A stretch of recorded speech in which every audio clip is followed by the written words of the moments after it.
Alright, so today I'm going to be working on my Ford 460 here. I had a remanufactured engine put in about 3 years ago now, or just almost 3 years ago now, but it came with a 3-year, 100,000 mile warranty, and everything seems to be running smooth, except I just want to check everything out just to make sure that the condition of the engine is all good before that warranty period expires. So for that, I just changed the oil probably about, I don't know, 500 miles ago. So I want to double check that, make sure it hasn't gone down at all. And then really do a compression test, make sure the compression is good in all cylinders. And the only thing I noticed, actually this just came up when I drove it this weekend, was that seems to have a little bit of a high idle. So I don't think that has anything to do with the block itself or the warranty, but we'll look into that as well. I'm wondering if there's a vacuum leak that came up somewhere. But yeah, start by checking the oil. So the oil actually looked a little bit low.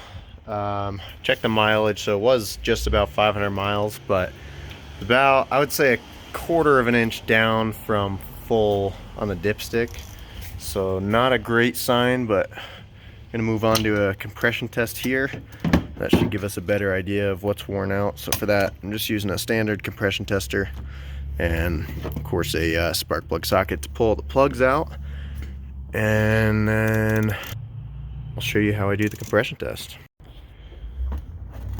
So for this, just pull the plug out and it looks oily to me. The electrode looks fine. I replaced these not too long ago, but let's see, it's kind of black and oily on the edge of it there.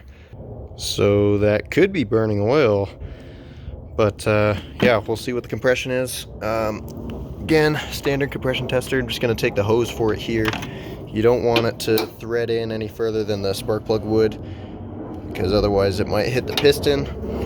But pretty much just choose the right size and then we'll thread it on in there. I have the gauge disconnected from it too, just to make it a little bit easier.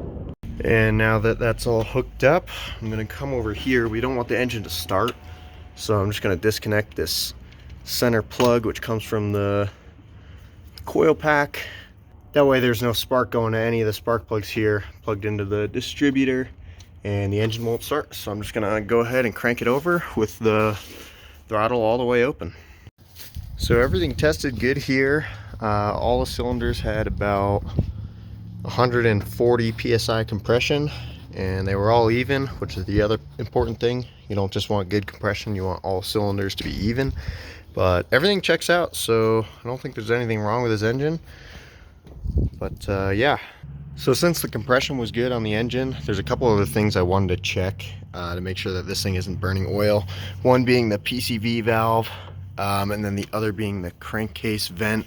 Now both of these could cause pressure in the crankcase where, you know, it doesn't belong, and that can force oil up past the piston rings and cause it to burn oil. And it would make sense that one of those is bad because all the spark plugs look the same and they all look like they're burning oil.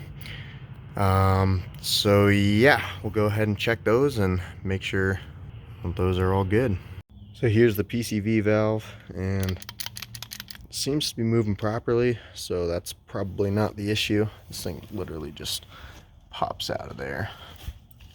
Stick it back in, make sure that hose is on there nice and tight.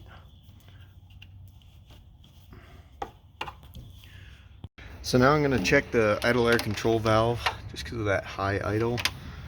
And the way we're going to do that, so that's the idle air control valve. Pull the connector off, and then I'll set the multimeter to measure resistance in ohms. Now this guy, on these older Fords, they're designed to operate between 7 and 13 ohms. So we'll touch these two probes to the connectors there and see what we get. So we got about 9 ohms there. So that should be working fine. Make sure to plug that back in there. But the other thing that I noticed while I was under here, at least on this side, pulling the spark plugs out, was that there is no, well, I noticed the exhaust leak right there. Let's see where the header meets up to the block there, it's all black, that's soot. So that means we have an exhaust leak there, but there is no studs or nuts retaining that exhaust on right there. Pull this back. Okay, there's none on there. And I checked the other ones. Didn't notice any others missing, but I checked some of the ones on this side because it looked like we have an exhaust leak back here as well. See on cylinder number 1 right there. And those nuts are hand tight on there. So I'm gonna have to buy studs for this side and retorque all of those because that's not good. So what I did here was I took the exhaust stud out of this side, this one right here, passenger side, just so that way I can figure out what size threads these are and go ahead and get some bolts for this side. Alright, so if you look here with these studs, what's actually going on here is this nut is kind of built into the actual stud itself. So it kind of acts like a bolt with extra threads on the end here.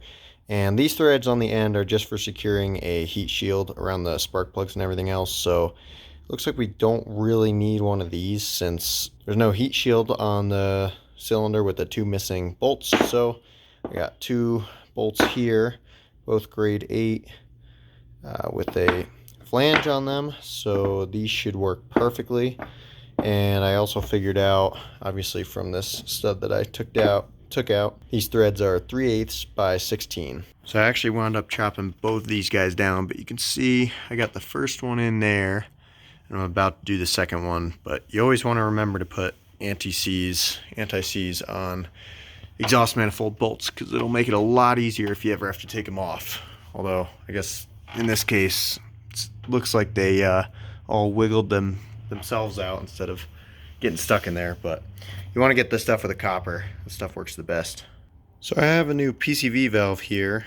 All the ones I had at O'Reilly's have this extra fitting on here, and it kind of came with a plug attached there that you just shove in the top there, which you can see I already did. I'd kind of rather that not be there just because it's one less thing to fail, but for now that should work. So we'll go ahead and install that back in this hole here. Easy as that. And then I have a new air filter and crankcase ventilation filter. So I got this new breather filter hooked up here. Always put the mileage on there, and then fresh clean air filter for this as well. So now to read the codes, you want to put the truck in diagnostic test mode, and in order to do that you just put a jumper right across from this plug right into this plug right here.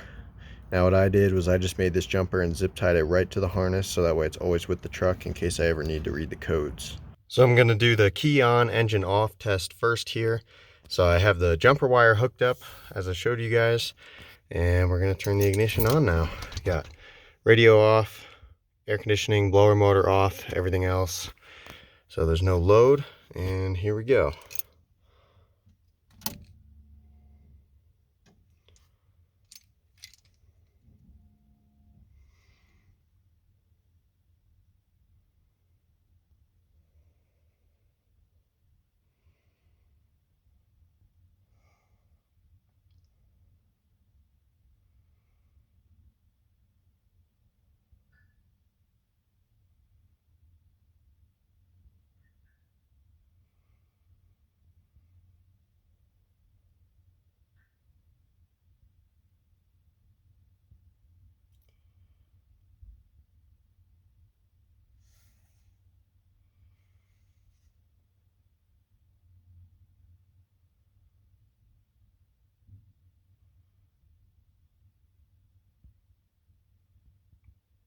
Looks like 333,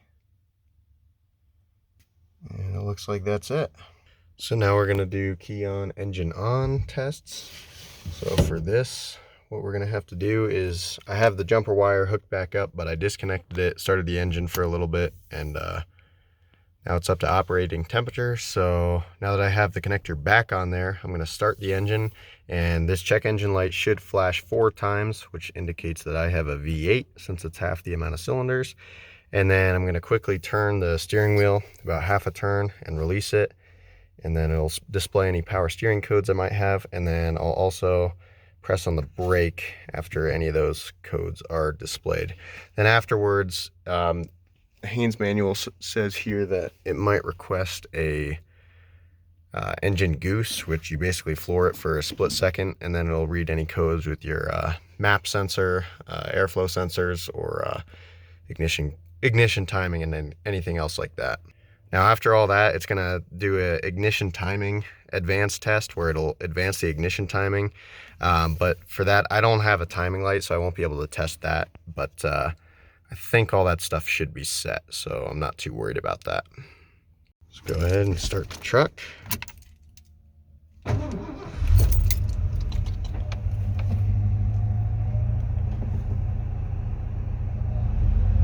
1, 2, 3, 4. Nothing there. Depressed.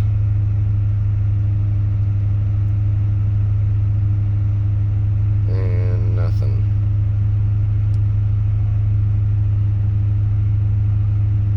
So I guess that test passes. Looks like the engine's running at a bit of a higher RPM.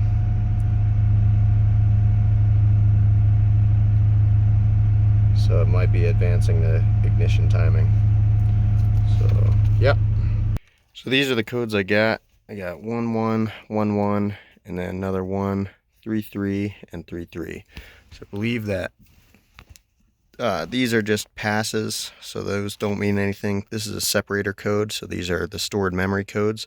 So 3 3 and 3 3, we have 2 of those, and it says code 3 3 here is EGR valve not opening, insufficient flow detected. So we'll have to look into that. But in the meantime, I'm going to clear the code and see if it comes back. So to do that, we'll start the key on, engine off test. So we'll wait till the codes start flashing, and then we'll go ahead and unplug that jumper.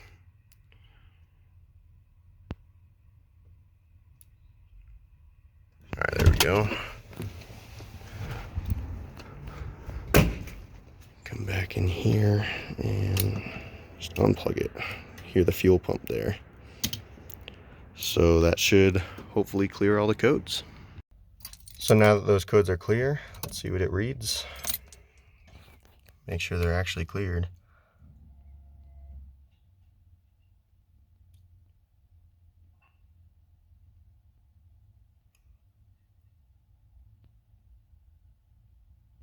Yeah, 1 1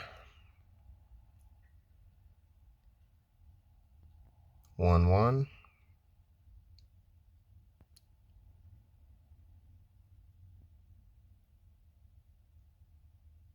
1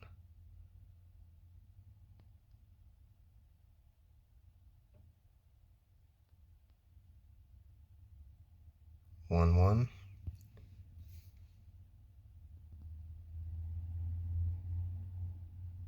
1 1.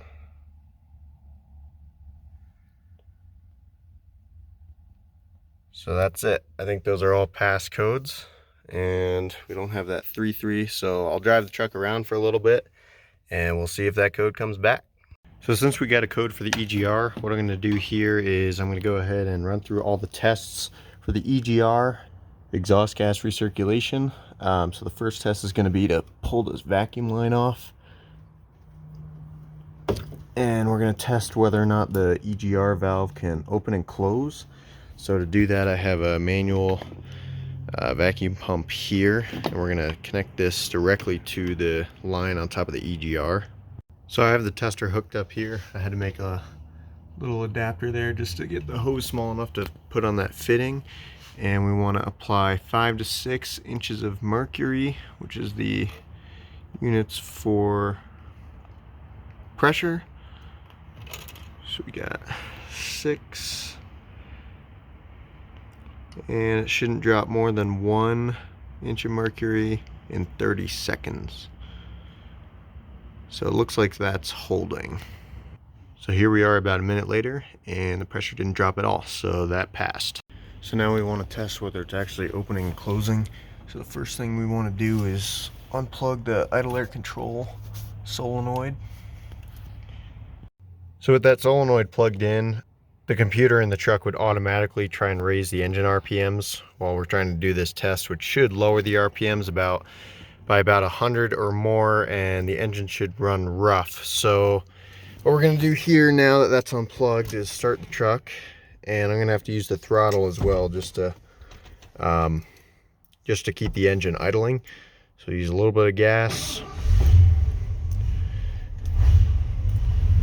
and then I'll try and hold the pedal in one spot so that the truck idles where it usually does, which right about there is fine. And now I have the vacuum tester still hooked up to the EGR valve here, and I'm going to apply a vacuum, and we're going to see if these engine RPMs drop.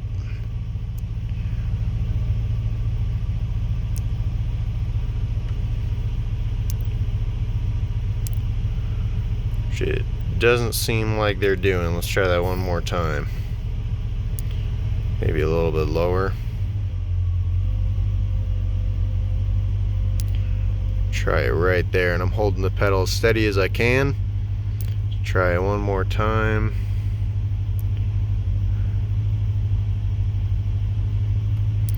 Maybe more vacuum. And yeah, those RPMs aren't changing. So what this does is it's essentially going to put exhaust gases directly into the intake manifold itself. So that should make the engine run a lot rougher if it was actually doing that, but it doesn't look like it's working here.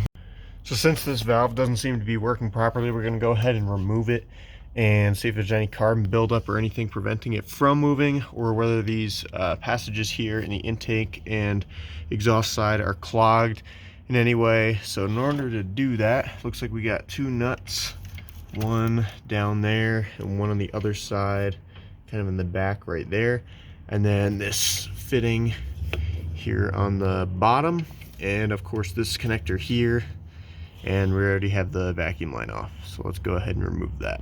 Alright, so I was finally able to get this EGR off. The big nut here was giving me tons of issues trying to get it off. I wound up heating it up for a while, and finally I got it to break loose. So for anyone wondering, the nut on there is a 1 1/16 inch.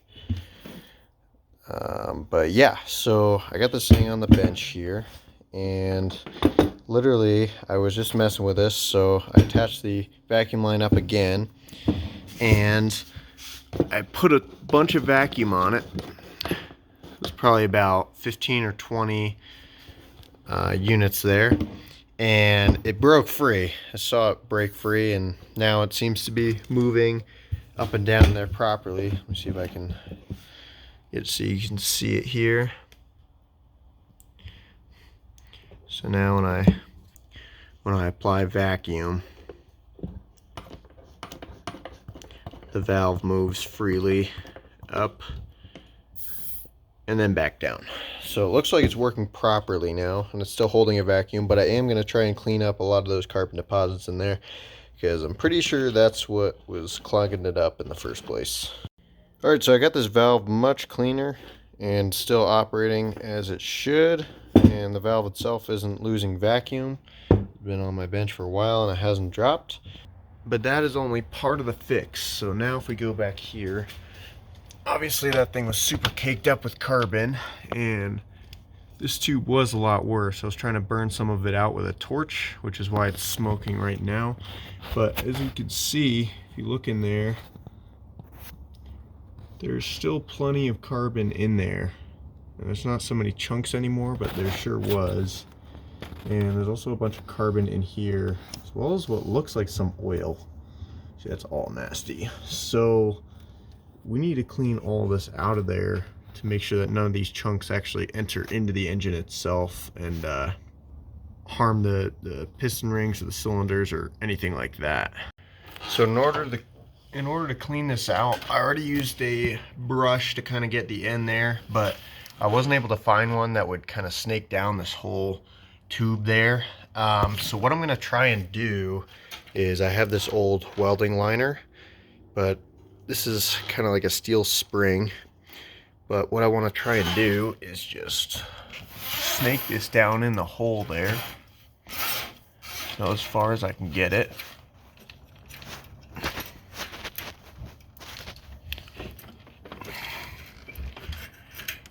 and try and spin it with a drill to knock loose any carbon deposits. Now I already did this once where I ran the engine after spraying some of this down there, and a ton of soot came out. So I'd rather clean as much of that out of here as we can just before I put it all back together. That way it doesn't just wind up breathing in all that carbon and nasty stuff.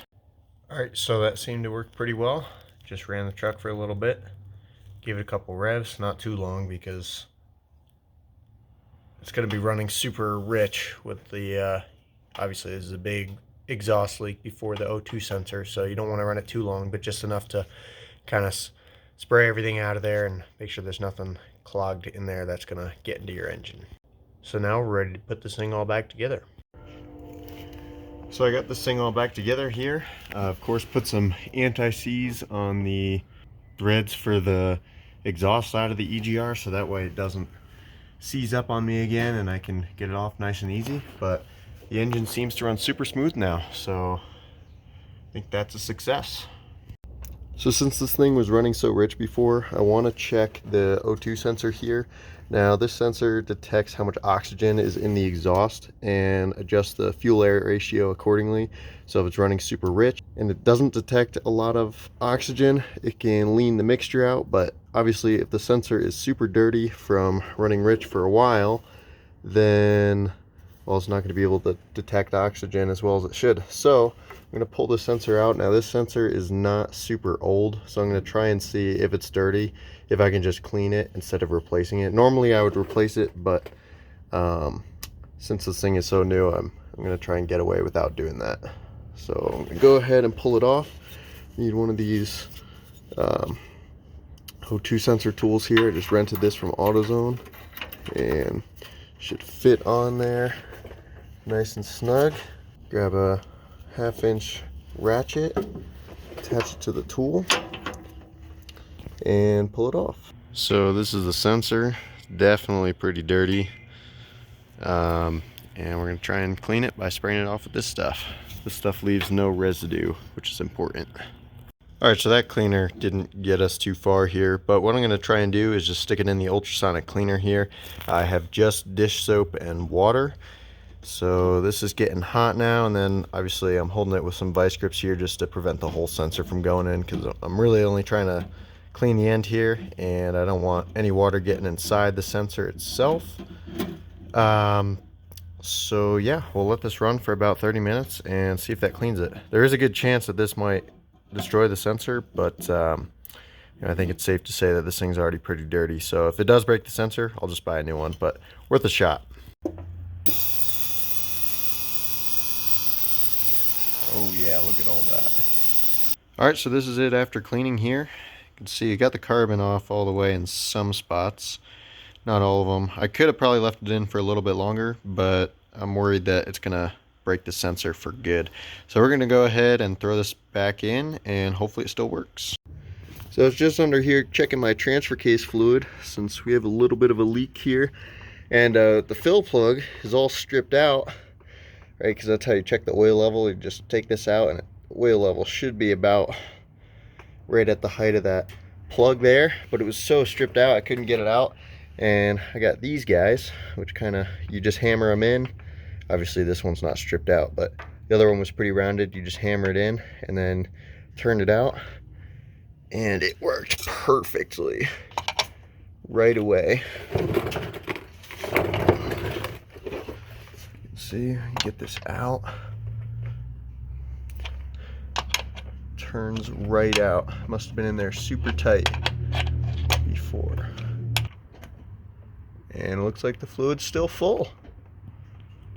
So while I'm in here, you guys know I love my fluid film, but I was noticing I could get inside this quarter panel here, and that's the top of the wheel well right down there, but I don't have any fluid film on there, so gonna go ahead and spray all these areas while I'm in here.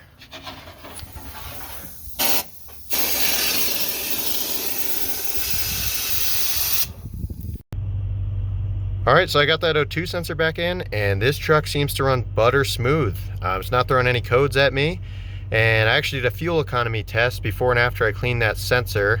all highway miles, but I did the same route both times, went to the same gas station and filled up at the same pump. And before I cleaned the O2 sensor, it was getting about 8 miles a gallon, and then afterward it got right about 14 miles a gallon. So I'd say that's pretty good for a Ford 460, even though it's all highway miles. But you know, it's definitely not running rich if you're getting 14 miles a gallon out of it. So I think all in all, it's definitely safe to say that this engine is good. The only other thing I did find was the rear main seal was leaking a little bit. And surprisingly enough, I called my mechanic, told him what was going on, and he said it would be covered under warranty. So I'm really happy to get that fixed under warranty, since that's definitely a big job to do. So yeah, all that stuff is fixed. So that's gonna be pretty much it for this video, you guys. Thanks for watching, and don't forget to like and subscribe.